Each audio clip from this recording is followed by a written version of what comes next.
Hello everyone and welcome back to my channel. My name is Pamela and today we are going to be talking all about how to stop brain rotting, how to focus more, and how to sharpen your mind. Today is day 7 of the 12 Days to Your Dream Life mini-series over here on my YouTube, and I cannot believe we are a little bit over halfway into this series. It has truly been so fun, very challenging but very fun, and in case you've missed any of my other content, I'm going to link it over here in this playlist in case you guys want to watch it. But I want to dive into today on everything mind, focus, and intention, because our brains are our biggest asset, and the more we scroll, the more that we consume content that isn't good for us, the more we lose touch and especially focus. And focus isn't something that you just magically wake up with. It is literally a skill and a muscle that you have to build intentionally, and it happens over time. We live in a world that is so full of outside noise and instant gratification, dozens of distractions, overstimulation, like all these different kinds of things. So when you create habits and do things daily and weekly that strengthen your focus, they strengthen your mind,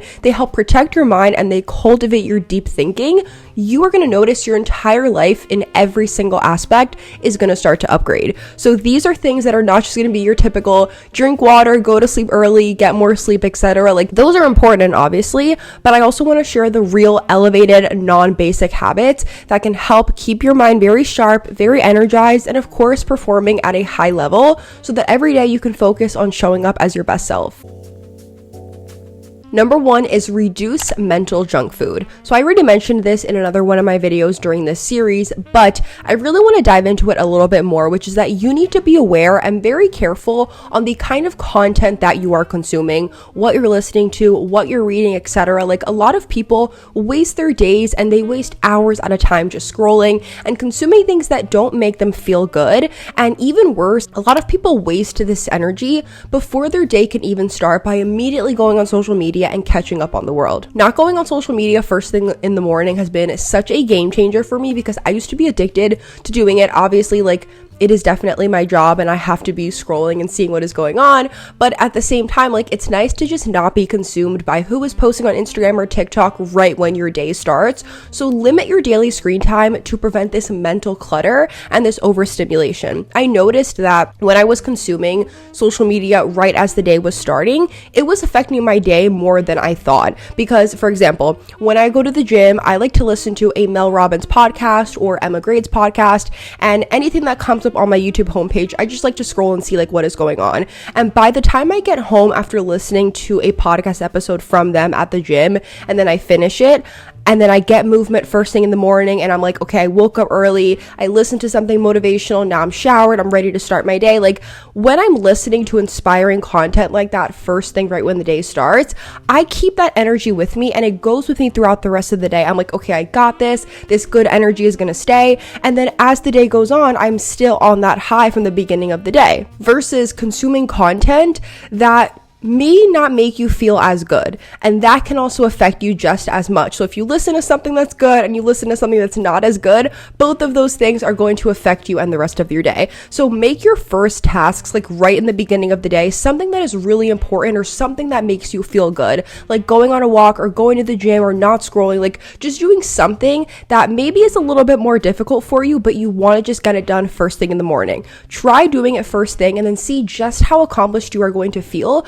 before the rest of the world even wakes up, which is why I'm a really big fan of waking up between 5 and 5:30, because even though that may not be super early to some people, to me, I could not fathom just a year or two ago waking up at that time willingly. And now that I do it, I'm like, okay, wait, like I'm learning more about myself, I'm challenging myself, and I'm actually loving it. Reduce this mental clutter and start focusing on yourself and focusing on the things that make you feel good, that make your mind and your body feel great, and then take that energy into the rest of the day versus consuming lazy or low value content. I would also say unfollow accounts and things that just add to that outside noise or that drain your attention and don't make you feel good. And if you can't do that, I recommend even just deleting the apps for a few weeks or even for a few days, and then limit your activity on there as well. There's a lot of things like Brick, which I've heard can limit the amount of time you're on social media or certain apps on your phone, but you can also just set a timer and be like, okay, for the next hour or two, I'm not going to be on my phone, and then just focus on something something else.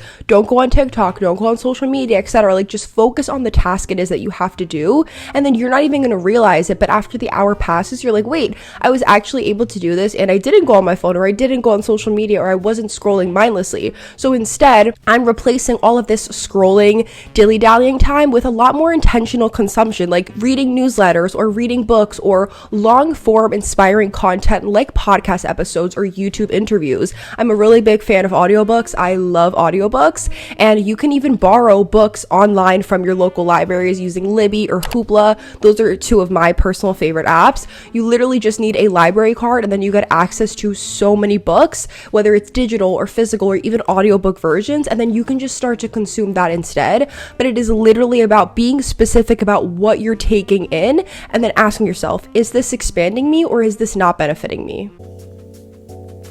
Number 2 is build a daily focus training routine. So I love this tip because you need to genuinely incorporate focus into your daily routine, especially if you feel like over the years you have kind of lost it. For myself, there was a period of time where I definitely had lost it for a while because I found myself constantly multitasking. I was doing a ton of different things all at once, and I was never able to just solely focus on one thing. And I'm definitely a chronic multitasker. Like my boyfriend says all the time, you're like a chicken running around without a head, basically. And I feel the exact same way because I'm like, half of the time I do feel that way. So when I realized like I need to have this just intense focus mode and just practice this to make my brain sharper and just become a lot more aware, I was like, where are the different areas in my life where I can start plugging this in? So reading is a really big part of that, and also even like planning content. I was like, I need to get into this flow state where I'm just like, I want to go and go and go, and I genuinely get that feeling when I'm reading or when I'm planning content. So for example, with reading,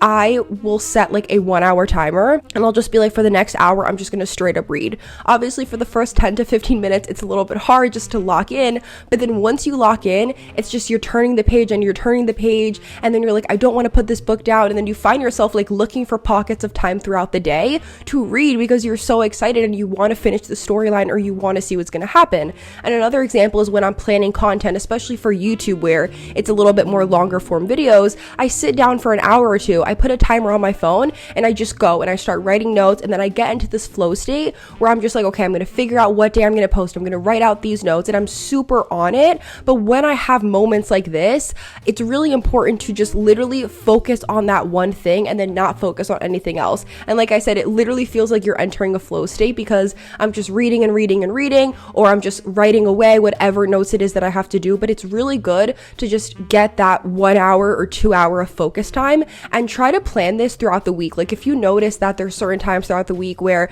maybe you're a little bit lazier or you're not feeling as productive, try to make that your dedicated focus training time where we're like, okay, for the next hour, I just want to focus on this one task. And if you want to start doing this more, try setting out random timers throughout the day or throughout the week. Like for 45 minutes, I'm going to do this. For 90 minutes, I'm going to do this. For an hour, I'm going to try this. And then just focus on deep work and do something without distractions, and really challenge yourself to see if you can actually do this without checking your phone or without checking social media. Turn off your notifications, put your phone on do not disturb mode, close the million tabs that are on your laptop or on your phone, and focus on the few that you actually need. Even put your phone in another room or in a drawer at your desk. And all of these things sound so easy to do, but when you actually try to do it, you're going to be surprised just how many times you might be reaching for your phone, or you might be reaching to go on social media or check your notifications. So focus on the one main thing it is that you have to do and just do that. Because like I said before, focus is a skill that you literally have to build over time to get it to be stronger. It is literally like discipline. You do not just wake up one day and you're like, hey, I'm the person that can wake up at 5 a.m. and I go to sleep at 8 a.m. and I eat healthy all the time and I read and I never scroll. Like,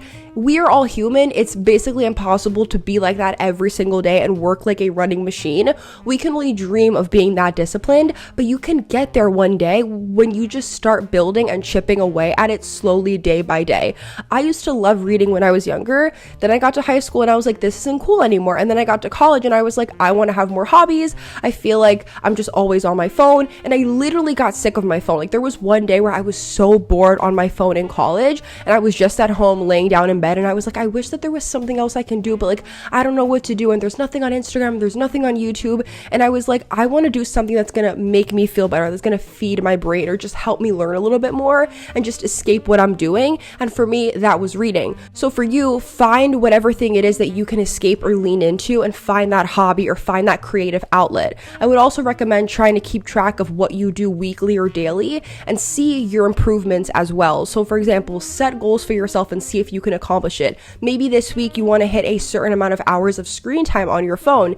Maybe you want to lower it from 7 hours a day to 5 hours and 3 hours a day. Like whatever it is, pick your number, challenge yourself throughout the week and see if you can actually get this done. Because again, this is supposed to be hard. It's not going to be easy. You are literally retraining your brain. It's going to take time, but do not give up and just keep going.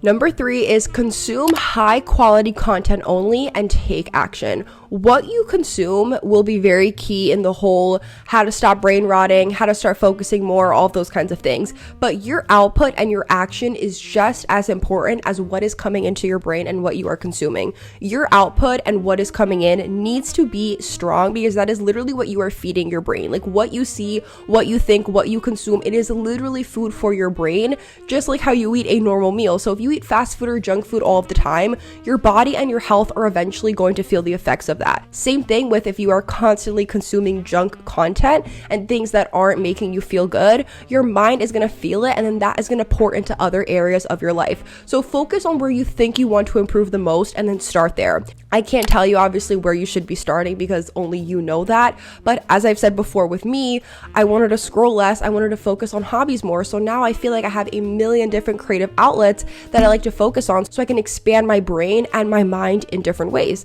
I love to be creative. I used to love to draw when I was younger. I really want to get back into that now, but I've always wanted to learn to play the piano. I like to read. I love to learn things about the brain and psychology, productivity, etc. Like these are all little small things that really itch my brain. You got to find your things that itch your brain. And I'm like, okay, this is my little corner. These are my hobbies. These are the things that I like to do. But it's about putting time into that and actually feeding into those things as well. Not just saying, oh, I want to read or I want to become a runner or I want to become a YouTuber. Like you need to also pour the time into these things and not just saying, oh, I want to do this. You can also curate your environment physically, mentally, and even digitally. Unfollow the low quality content, all those accounts, unsubscribe from the useless things and that kind of content, clean up your space, put up things around you that are going to make you feel good, like quotes or changing the wallpaper on your laptop or your phone. Like you can literally change anything that you do not like. It is your life. So if you do not like something, just change it. You have the power to do so. Replace music one day with an audiobook or a podcast. Replace scrolling one day with going on a walk. Replace anything that maybe doesn't make you feel as productive or as good. Now, of course, we're all human. We are not going to want to just read and consume really good high quality content every day. Some days you're going to just want to rot and do nothing on the couch, and that is perfectly fine. That's actually healthy. Like you should not just be doing this 24/7, but when you have a healthy balance of both, I feel like that's where you really win. So try to find that balance in the middle. Like today, for example, I cleaned my apartment with my boyfriend. We did laundry this morning. We had lunch. And then afterwards, I was like, I'm a little bit tired. I've been running around since this morning. I want to lay down on the couch for a little bit and just scroll. And I scrolled on TikTok for a little bit. I went on Book Talk for a little. And I was like, you know what? Now that I already finished this, I'm going to come up here to the office. I'm going to start getting this video ready for YouTube so I can edit it. But it's like finding that balance and just doing a little bit of a healthy mix of both is good for you, because sometimes you're not going to always want to listen to a podcast or an audiobook. You're going to want to rot a little, and that is perfectly fine. And then also be careful who you are surrounding yourself with. This is another important tip I want to add into here, because who you surround yourself with is just as important. If you are around people that are lazy or they don't like to work on themselves and they kind of have the same energy that they have had since high school or middle school or even college, then you do not want to be around those people. It's time to cut those ties. And I know it sounds very harsh when you say it out loud, but it's like, why are you going to be around people who don't want to see better for themselves or who don't want you to level up in life? You want to be around people that are going to encourage you to expand your thinking, that they want you to do good for yourself and they want to see you be successful. This does not mean that you can't have silly, goofy time with your friends, because I love to have that time with my friends as well. But if certain people are always just on the same lazy energy and they don't want to see you level up in life and they themselves don't want to do it either, then you just have to keep focusing on yourself and find your crowd, because eventually you are going to find those people. Number 4 is move like someone who prioritizes their brain. So this is a really important tip because you need to move like the person that cares about being the best version of themselves, and your body directly affects the quality of your thoughts and everything around you. So for example, if you're feeling sluggish, things around you are basically going to be the same. If you're feeling lazy or not productive, things around you will be affected. So for example, if I go to sleep late and then I don't wake up early and then I sleep in a little bit and then the plans I had for the morning kind of all get pushed back and then everything is all over the place and then I got to figure out like how can I get things back in place, it's going to be hard for me to want to bounce back. But obviously life happens, everything is not always going to go the way as planned, but it's important to know that even when life does get in the way and these things happen, you want to move like someone that can still get themselves back together, even if different detours happen. Like, you're still prioritizing yourself, you still know what it is that you have to do, and you know where you have to go. So get daily movement, physically, mentally, emotionally, all these kinds of things. Like, move yourself up and get that energy up and going. Go on walks, go to the gym, fix your posture, like do things that are physically going to give you that boost of energy. But also, health is wealth. Like, you should not be doing it because you're forcing yourself to do it. There is a reason why people say health is wealth, because you want to feel good, and when you feel good physically, it's going to pour into other areas of your life. And I even heard this interview with Mr. Beast where he said he goes on walks and then he calls someone random in his contact list and then he asks them these questions while he's on this thinking walk, and they have these like intellectual, really thoughtful conversations because he just wants to pick somebody's brain and ask them certain things. Like, people do these things. It's very important to know that these are not just made up things. Like, a lot of successful people like Mr. Beast have gotten to where they are today because they're doing things like this. And I'm not saying you got to go on these thinking walks, but it's an example of like, he took a walk and he was like, let me pick someone's brain, let me talk to them. And my sister and I do this all the time. Like, we go on walks where we talk about our life and our future and our dreams and goals, and it's nice to just do that with someone that you care about, because you're getting movement at the same time, and you never know what creative ideas are going to come or what ideas are going to come in general when you're talking to somebody else about those kinds of things. And it's not just you in your mind every single day just locked in. Like, you're actually talking to people and you're getting their opinions on things, and then they're talking back to you, and then it's just this genuine conversation of things that you guys are both passionate about or things that you guys both love. And then as for everything else in life, there's obviously tips on getting the right amount of hours of sleep, drinking water, etc. And like, I promise, those are the more basic, boring things, but there's a reason why people say it, because those are the stepping stones. That's the foundational tasks that you need to be doing eventually to end up leveling up in life. So if you don't have those foundational skills mastered, then you're not going to be able to get to the next level in life. Last but not least, tip number 5 is focus on mind maintenance and do hard things on purpose.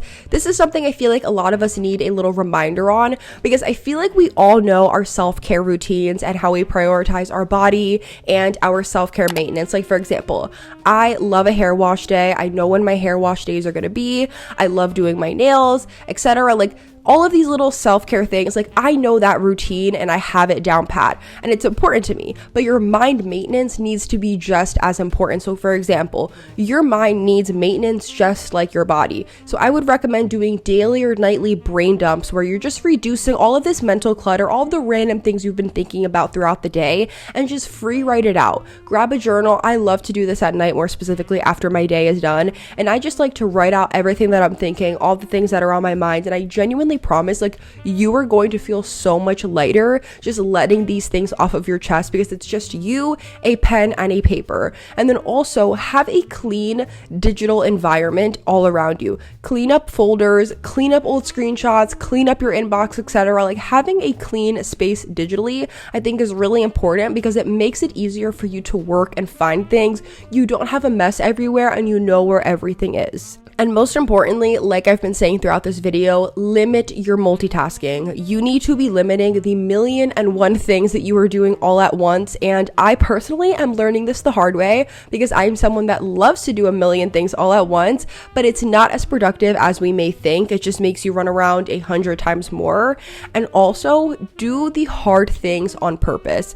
I cannot stress this tip enough. I want to get right into it because getting comfortable with the uncomfortable is going to allow you to reach new heights. That is how you are going to grow as a person. person, and you are going to learn things that you did not know before. When you do the hard thing that your brain thinks is scary and then you get it done, you are actually going to be shocked at probably how much easier it was than you thought, and you're going to be like, I'm on this high of what's the next thing that I can do, what's the next thing that I can accomplish. Like, for example, when I got asked to speak on my first panel for something related to social media, I was terrified. I was so scared because I was a college student and I was just posting for fun on social media. Like, I was going to school full time during the day, I was doing internships, I was working a part-time job, and I was just posting on social media for fun to try to work with brands, get some free stuff, make some extra money, etc. Like, I had no idea how I was going to speak in front of a bunch of people in a professional setting about social media. Like, I was just posting for fun, and now I'm getting asked to go to speak in front of a panel.